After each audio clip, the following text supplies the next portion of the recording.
اعوذ باللہ من الشیطان الرجیم بسم اللہ الرحمن الرحیم کتب لکھ دیا گیا، فرض کر دیا گیا، علیکم تم پر، اذا جب، حضر آ جائے، احدکم تم میں سے کسی ایک کو، الموت موت، ان اگر، ترک وہ چھوڑ جائے، خیرا مال کو، الوصیت وصیت کرنا،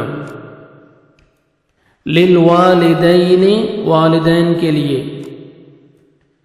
والاقربین اور قرابت داروں کے لیے، رشتہ داروں کے لیے، بالمعروف معروف طریقے سے، بھلے طریقے سے، حقا یہ حق ہے، علی المتقین علی اوپر، المتقین متقی لوگوں کے، فمن تو جو کوئی، بدلہ بدل دے اسے، بعد ما اس کے جو، سمعہ اس نے سنا اسے، فَإِنَّمَا تو بے شک، اسمہ گناہ اس کا،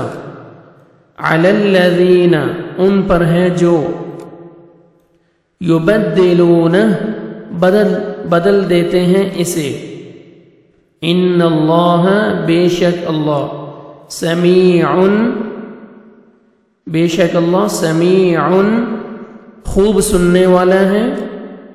علیم خوب جاننے والا ہے، فمن تو جو کوئی، خوف کرے، من موصٍ وصیت کرنے والے سے، جنفاً طرفداری کا، او اسماً او یا اسماً گناہ کا، فَأَصْلَحَ تو وہ اصلاح کرا دے، بینہم درمیان ان کے، فلا اسم فلا تو نہیں، اسم کوئی گناہ، علیہ اس پر، ان اللہ بے شک اللہ، غفور بخشنے والا ہے، رحیم نہایت رحم کرنے والا ہے، مہربان ہے۔ کتب علیکم اذا حضر احدکم الموت ان ترک خیرا الوصیۃ للوالدین والاقربین بالمعروف حقا علی المتقین، تم پر فرض کر دیا گیا ہے